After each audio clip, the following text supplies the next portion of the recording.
Hey Kaiju fans, this is Red Bobzilla here with another DVD review. Today I'll be reviewing the fourth installment in the Heisei series, 1992's Godzilla vs. Mothra, or as it was known in the States, Godzilla and Mothra, The Battle for Earth. So yeah, this is Godzilla vs. Mothra, released by Toho 1992. And as I understand, if I'm not mistaken, it was one of the most successful Heisei movies, well, ticket sales wise at the box office. It did the best. I'm not sure if it did the best, but it was definitely one of the top installments. The DVD I have here today, if you watched my previous review on Godzilla vs. King Ghidorah, it is not the same DVD, where that was the Sony TriStar double feature with the English dubbed versions of both movies. This is the Universe Pictures, or just Universe, Region 3 from Taiwan, Godzilla vs. Mothra DVD. Like I said, it's Region 3, so you must have a region-free player to play this disc. And if you do have it, I definitely suggest you pick it up, seeing how all of the Heisei movies that they have aren't any more expensive than around $10. So you're definitely getting a good deal if you have the region-free player. As you can see to the right of us, we have looks like we have a battle going on right now with Heisei, Godzilla, and Mothra. So we'll just kind of let them do their thing over here. So yeah, before we get into the movie, let's take a look at the DVD itself. The front cover here, as you can see, it was pretty much the theatrical poster for the movie, just some switched up fonts for the DVD release. Very action-filled shot here, showing pretty much everything that goes on in the movie. As we open up the case, you can find the disc, which is pretty much the exact same picture as the front of the DVD, just the theatrical poster. The back of the case is another promotional still, as I understand, for the movie, displaying both the two main kaiju. And they have a little synopsis on the back that I will read for you guys now. The first civilized population, Shabijin, lived in the earth 15,000 years, far before the human race began, is being destroyed by two king monsters, Batra and Mothra. On a far-off island, a large egg of Mothra is unearthed in a storm. With Godzilla erupting from a volcano, the three monsters begin a vicious melee. Joining forces with Mothra, Mothra and Batra manage to defeat and trap Godzilla underwater. But there's another disaster following the battle. A huge asteroid is headed towards the Earth. I think, as you can tell, the English synopsis is a direct translation from the Chinese synopsis above it, because some of the words and some of the sentences really do not translate that well. So that really didn't make a whole lot of sense to me. I don't know how it was for all you out there. But that's besides the point. The movie itself has a runtime of about 103 minutes. It's in color, Dolby Digital surround sound.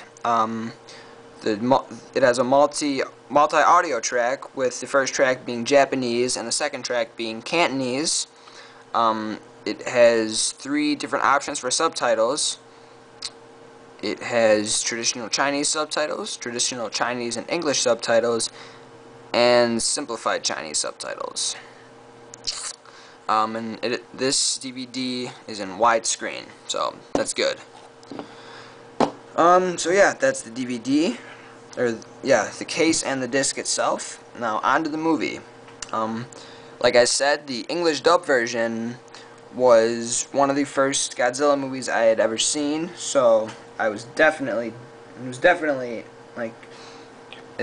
holds another special place in my heart, along with Godzilla vs. King Ghidorah. Now, the Godzilla vs. Mothra, the Region 3 release, is a bit different, being how there's the actual Japanese track, and in my opinion, the sounds and the overall audio of the movie is a lot better than the Sony TriStar version, because that one just seems to be muffled a little bit. I'm not sure why that is. Could just be the disc, or could it be the actual audio tracks, but the Universe one had a better sound to me than the Sony TriStar version.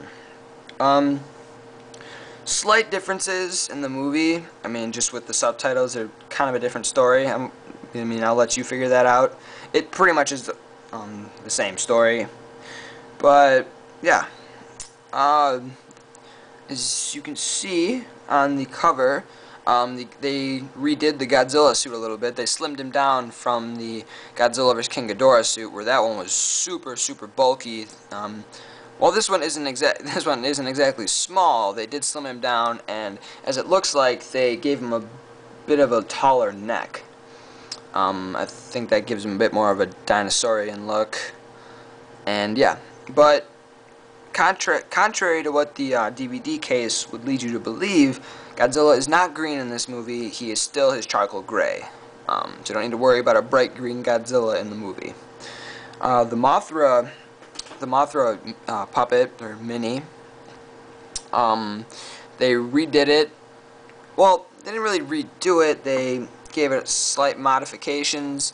They made the colors a lot more vibrant, and the miniature work is improved, and there actually are some scenes where the flight patterns do look pretty realistic for a Godzilla movie. So props to Toho for that. That was very cool.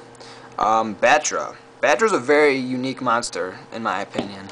Or kaiju, excuse me. Kaiju. Batra's a very unique kaiju, in my opinion.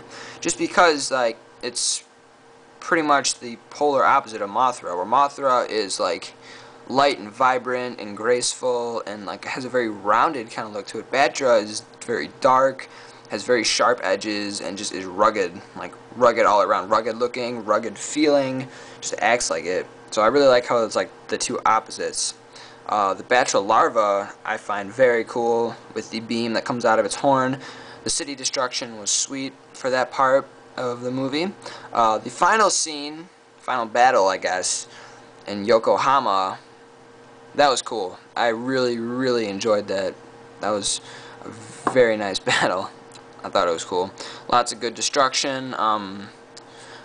The special effects in this one were greatly improved over Godzilla vs. King Ghidorah. Koichi Kawakita kept improving with each of the Heisei installments. So yeah, there were very nice use of lasers and beams and all sorts of stuff in this movie. Very nice array of special effects. There were some cool futuristic military vehicles. Akira Ifukube did the music for this movie again, so you'll always, like, whenever that happens, it's just a given that the soundtrack is going to be amazing, and it was, like it always is when he does the music. Rest in peace. And yeah, a very solid Godzilla installment in the Heisei series. I would definitely give it a 7 or 8 out of 10. I thought it was better than Godzilla vs. King Ghidorah. The story was cooler in my opinion, even though it did get a little preachy with the pollution and things of that nature, but this is the 90s, so I mean, I guess that's what was in. I think, like I said earlier, you can find this DVD, the specific one, the Universe Region 3, for around $9.99, $10. Not exactly sure what websites you could get it at. Maybe eBay. Maybe they even have it on Amazon. I'm not quite sure. Yeah, I would check those two places first. Or if you have a chance to get out to G-Fest this year, which is coming up very soon, and probably would have it in the dealer's room. That's where I got mine, and it was even a little cheaper. It was like $7. So if you can make it, you can get a better deal on the disc. So, yep, Godzilla vs. Mothra, or Godzilla and Mothra: The Battle for Earth, 4th installment in the Heisei series. A very solid 7 or 8 out of 10. This is Red Bobzilla with another Godzilla DVD review for you guys. Hope you liked it, and more reviews coming very soon. Alright guys, I'll see you later.